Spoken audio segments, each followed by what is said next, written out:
안녕하세요. 성스러움과 아름다움이 입을 맞출 때 9번째 강의를 시작하겠습니다. 이번 주제는 크게 모아서 기만이라는 주제입니다. 기만은 자기를 스스로 속이는 거죠.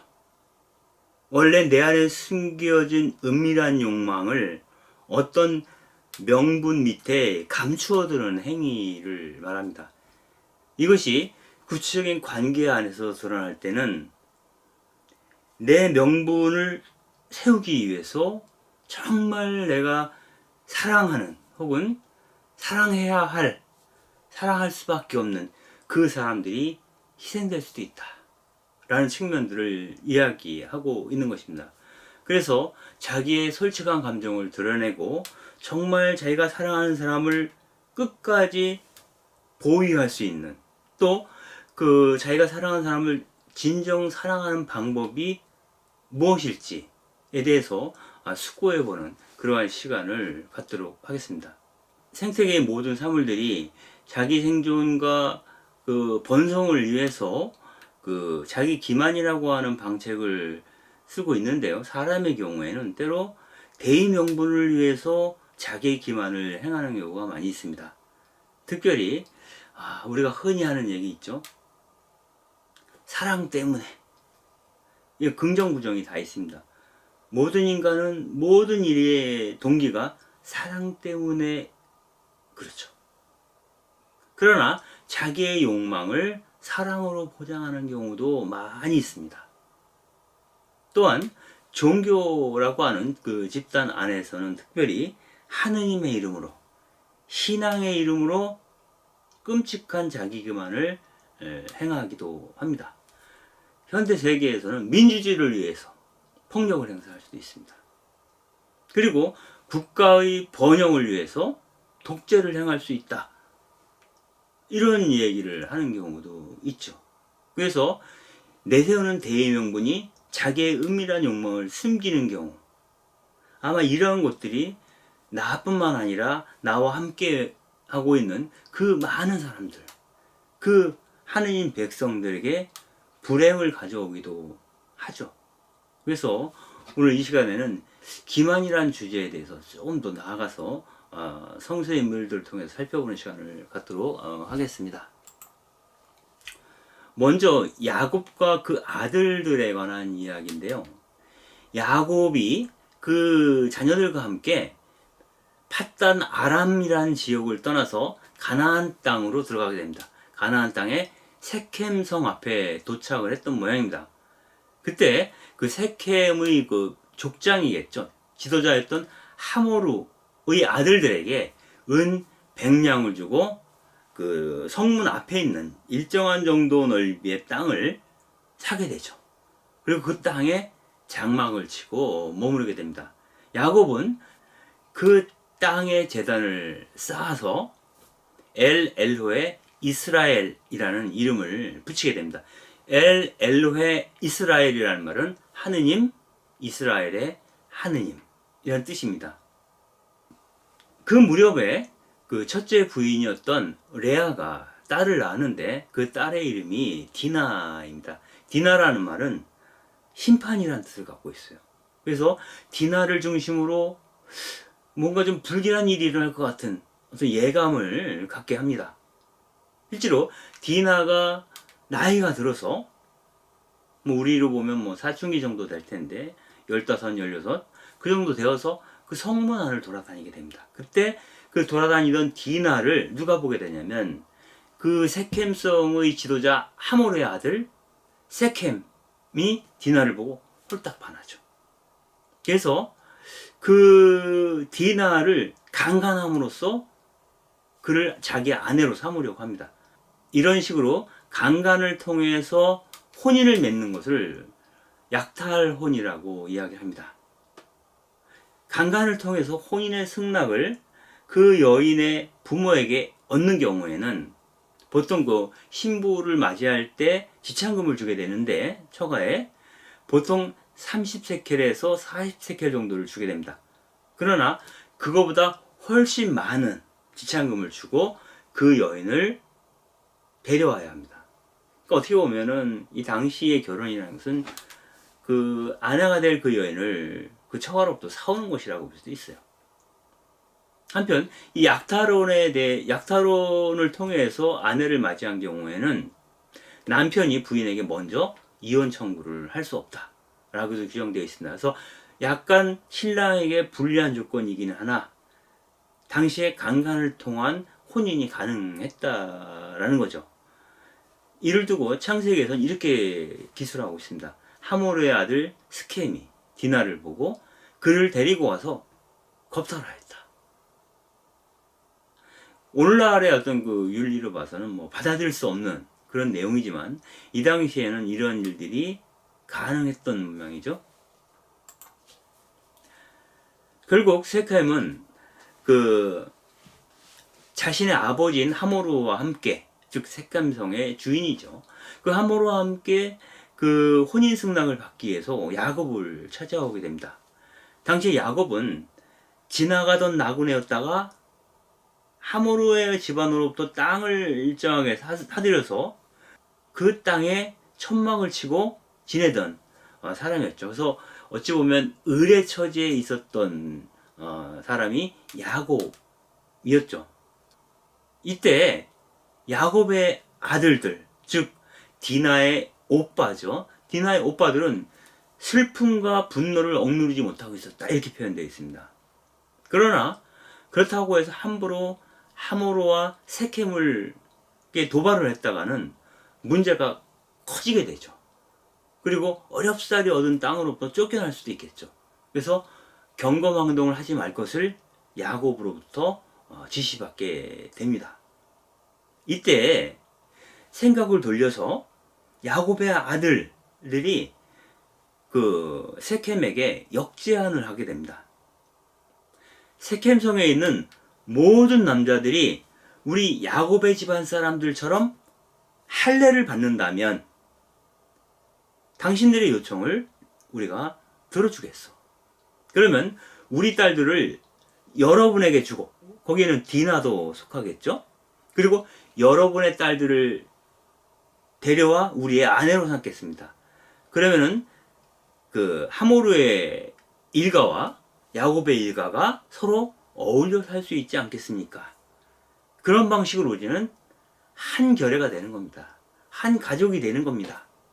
그러나 만일 여러분이 우리 말대로 우리처럼 할례를 받지 않는다면 우리는 우리 누이 디나를 데리고 떠나겠습니다, 이렇게 얘기를 해요.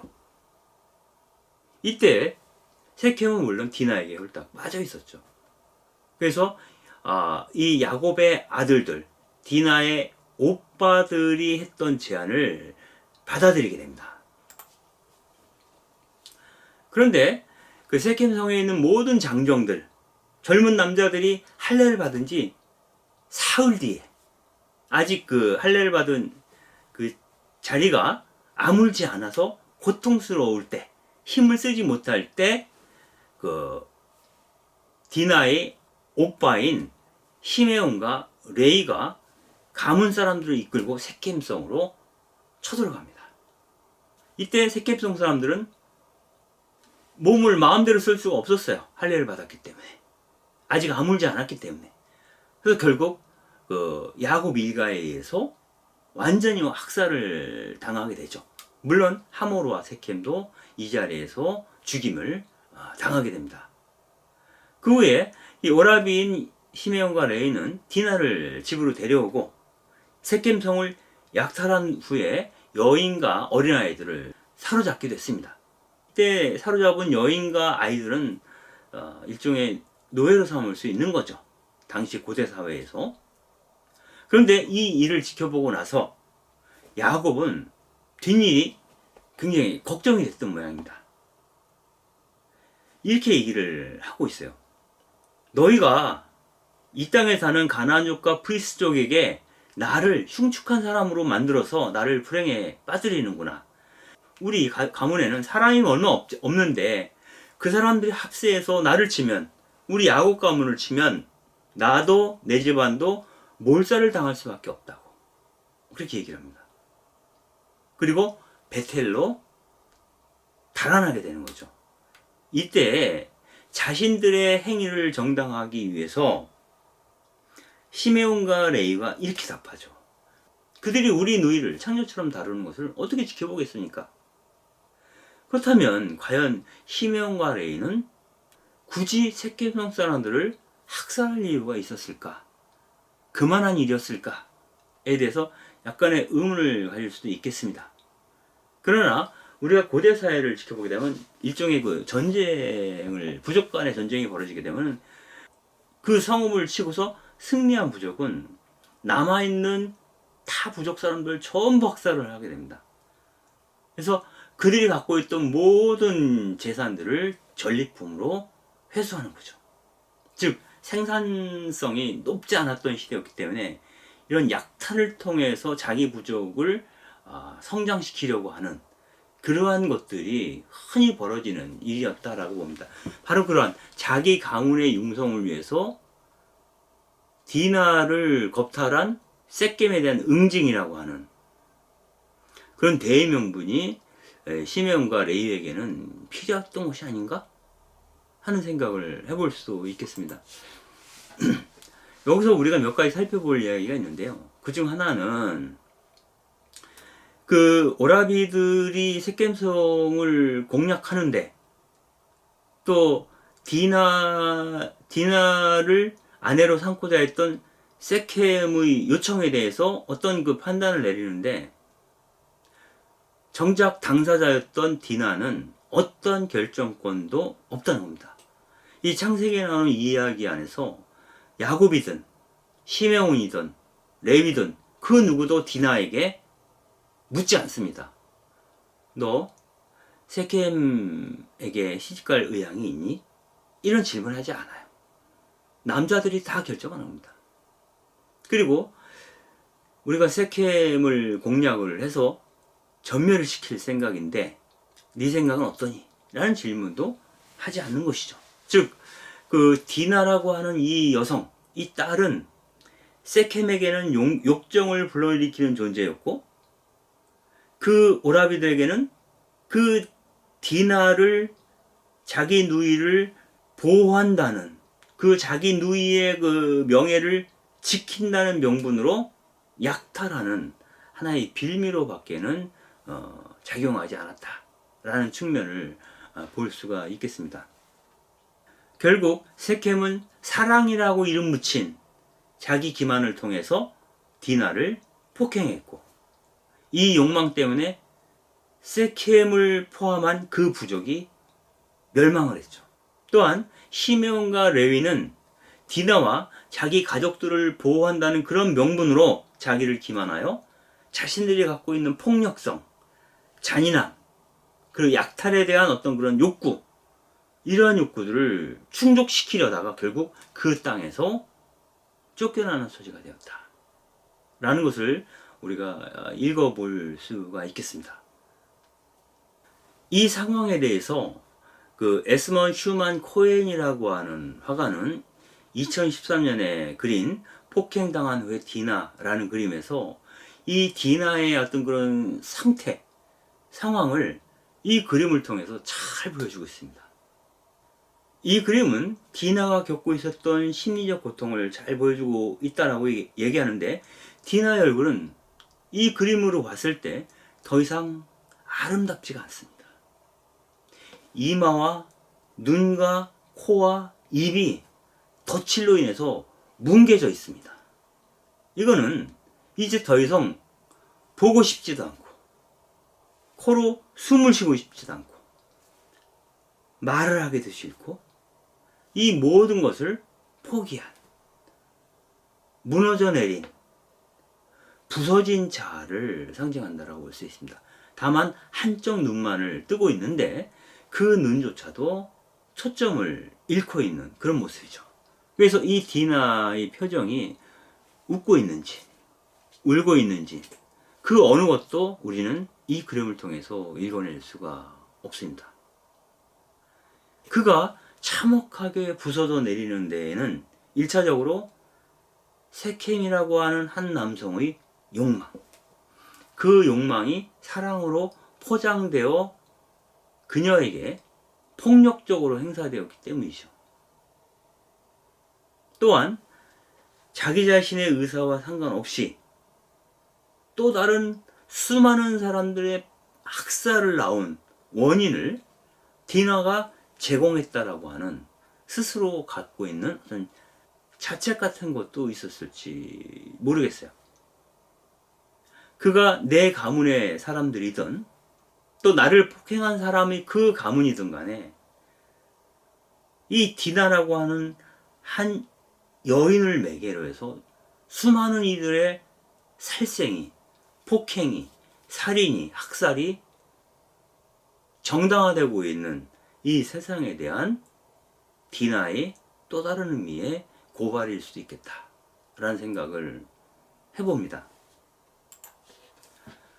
두 번째로 그 판관 입다에 대한 이야기를 여러분들하고 해보고 싶습니다. 판관 입다에 대한 이야기는 판관기 11장에 나오는 내용인데요. 여기서는 그런 거예요. 대를 위해서 소를 희생할 수 있는가? 즉 하느님의 의가 다수결에 의해서 결정될 수 있는가라고 질문하는 걸 수도 있어요. 다수가 옳다고 하면 소수는 무조건 따라야 하는가? 소수의 희생이 불가피하다 해도 다수의 행복을 위해서 이 소수를 희생시킬 수 있는가? 이 이야기를 하게 되면 바로 떠오르는 게 그 복음서 안에서 그 예수님의 모습이죠. 그 얘기죠. 한 마리 길 잃은 양을 찾아가기 위해서 99마리의 양을 버려두고 떠나는 목자 이야기가 있습니다. 그 목자에게는 잘 살고 있는, 주류를 형성하고 있는, 지배적 질서에 참여하고 있는 99, 99%보다 단 1%의 길 잃은 사람들이 소중하다라는 마음, 그 마음이 이 복음서에 표현되어 있는 것이죠. 흔히 배를 위해 소를 희생할 수밖에 없어 라고 말하는 사람들은 희생되어야 할 1%에 해당되는 사람들이 아니죠. 보통 주류에 포함되어 있는 사람들이 하는 얘기입니다. 이 사람들은 그렇게 얘기하죠. 어쩔 수 없었어. 정말 미안해. 불가피했어. 나도 안타까워. 하지만 어쩌겠어. 근데 이런 말은 자칫 우리에게 악업을 짓게 만들 뿐이다 라고 이 책에서는 김학철 교수가 얘기를 하고 있습니다. 먼저 그 입다에 대한 이야기를 쭉 한번 들어봐야 할 것 같아요. 입다는 기랏 사람이었는데 창녀의 아들입니다. 기랏이라는 사람이 자기 아내가 있음에도 불구하고 매춘을 통해서 아기를 낳았는데 그 아기가 입다였던 거죠. 그리고 자기 아내 역시 아들을 낳게 돼요. 그러니까 그 정실 부인이 창녀에게서 난 입다에게 이렇게 얘기를 하는 거죠. 너는 다른 여자의 아들이기 때문에 우리 아버지 집안에서 상속재산을 받을 수 없어 라고 하면서 입다를 집에서 쫓아냅니다. 그래서 입다는 자신의 배다른 형제들을 피해서 톱이라고 하는 땅으로 가서 살게 되는데, 그곳에서 건달들을 모아서 노략질을 하면서 살았던 모양입니다. 그러던 어느 날 암몬 사람들이 이스라엘을 공격하게 됩니다. 그 이스라엘에 속해 있었던 기랏의 원로들은 그때서야 비로소 힘이 장사였던 입다를 데려오려고 톱땅으로 사람을 보내는 거죠. 그래서 입다한테 이렇게 얘기를 해요. 다시 와서 우리들의 군사 지휘관이 되어달라고. 처음에 입다는 거절하죠. 너희가 나를 미워해서 내가 아버지 집에서 쫓겨났는데 이제 와서 공경에 빠졌다고 나를 찾아온 이유가 도대체 뭐요? 이렇게 묻습니다. 그러자 기랏의 그 원로들은 입다에게 이렇게 얘기를 합니다. 그래서 우리가 온 것이요, 우리와 함께 가서 암몬 자손들과 싸우고 기랏에 사는 모든 주민들의 우두머리가 되어주죠. 단순하게 전쟁이 나서 그 전쟁 지휘관으로 일해달라는 게 아니라 우리들의 우두머리가 되어달라고 이렇게 부탁을 하게 됩니다. 그러자 입다는 이들의 요청을 수락하게 되는 것이죠. 그 성서에서는 이렇게 얘기를 합니다. 그때 주님의 영이 입다에게 내렸다고. 그래서 입다는 기랏과 므낫세를 가르질러 가고 기랏의 미츠파를 건너갔다가 기랏의 미츠파를 떠나 암몬 자손이 있는 곳으로 건너갔다. 즉 암몬 세력들과 대적하기 위해서 나아갔다는 얘기예요. 그 전쟁에 나서면서 입다는 하느님께 서원을 합니다. 맹세를 하는 거죠. 당신께서 암몬의 자손들을 제 손에 넘겨주시기만 한다면 제가 암몬 자손들을 이기고 무사히 집으로 귀환할 때 저를 맞으러 제 집 문 앞을 처음 나오는 그 사람을 주님의 것으로 바치겠습니다. 그 사람을 당신에게 번제물로 바치겠다고 이렇게 맹세를 합니다. 전쟁에서의 승리를 위해서 약속을 하는 거죠, 하나님께. 결국 입다는 암몬 자손들을 무찌르고 승리를 거두게 됩니다. 그리고 개선 장군으로 다시 길앗으로 돌아오게 되는 것이죠. 입다는 그 기랏 미츠파에 있는 자기 집으로 돌아가게 되는데 마침 그때 입다가 그렇게 애지중지하는 딸이 손북을 들고 춤을 추면서 입다를 맞이하러 나오고 있었던 겁니다. 그 딸은 입다에게 하나밖에 없는 무남동녀 외딸이었던 겁니다. 그러자 그 자기 딸을 보고서 입다가 탄식하며 자기 옷을 찢습니다. 너무 당혹스러운 거예요. 맹세대로라면 입다를 하느님께 바쳐야 되거든요. 그래서 이렇게 얘기합니다. 아, 내 딸아, 네가 나를 짓눌러 버리는구나. 바로 네가 나를 비탄에 빠뜨리다니. 내가 주님께 내 입으로 약속했는데 그걸 돌이킬 수가 없구나. 이때의 이야기를 들은 딸은 아버지 말대로 할 텐데 한 가지만 허락해달라고. 즉 동물들과 함께 길을 떠나 산에 가서 처녀로 죽어야 하는 이 몸을 두고 곡을 하고 오겠다고. 물론 입다는 허락을 하죠. 2달이 지난 뒤에 딸이 아버지에게 다시 돌아오자 아버지는 하느님께 서원한 대로 딸을 번제물로 바치게 됩니다. 이때부터 이스라엘에는 한 가지 그 관습이 생기기 시작했는데 해마다 이스라엘의 딸들이 집을 떠나서 기랏 사람이었던 입다의 딸을 생각하며 나흘 동안 애곡하는 그러한 풍습이 내려오게 되었다라고 합니다. 여기서 우리가 생각해 보아야 하는 것은 이런 거죠. 자신의 승리를 위해서, 자신의 이해관계를 위해서 하느님께 헛된 맹세를 해서는 안 된다는 거예요. 복음서에서 예수님께서 늘 그렇게 말씀하시지 않습니까? 하늘을 두고도 맹세하지 마라.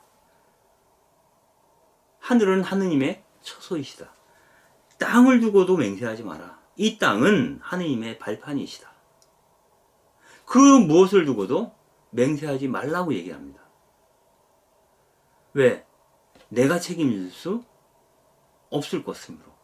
그 모든 것은 어찌 보면 내 손을 떠나 있는 것이므로.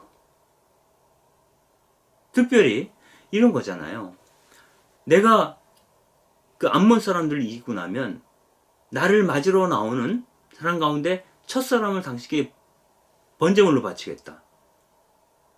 그 첫사람의 목숨을 어떻게 내가 결정합니까? 그 자체가 처음부터 잘못된 약속이었다는 거죠. 내가 결정할 수 있는 것은 굳이 이야기한다면 나 자신밖에 없는 거예요. 나 밖에 있는 자의 운명을 내가 결정할 수 있다라고 믿는 순간 독재이죠. 집단이죠. 그것은 일종의 폭력이 되는 거죠.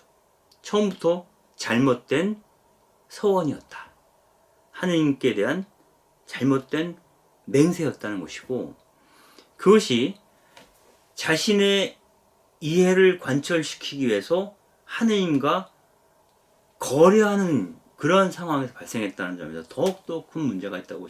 하느님을 거래의 상대로 상정하는 거예요. 당신이 이것을 해주시면 난 이거 해드릴게요. 당신이 내 소원을 들으신다면 나는 이것을 바치겠습니다. 이 하느님을 거래와 흥정의 대상으로 삼았던 입다에게 닥친 가장 큰 불행은 자기 자신이, 자기가 가장 사랑하던 딸을 하느님께 바쳐야 되는 거죠. 자기가 가장 사랑하는 것을 상실하게 되는 고통이라고 볼 수 있겠습니다. 그것은 하느님을 기만하는 것이기도 하고 나를 기만하는 것이기도 하지만 1차적으로는 그 상대방, 죽어야 했던 그 딸에 대한 기만의 결과라고 볼 수도 있겠습니다. 잠시 쉬었다가 9강 2부에서 여러분 다시 만나 뵙도록 하겠습니다. 감사합니다.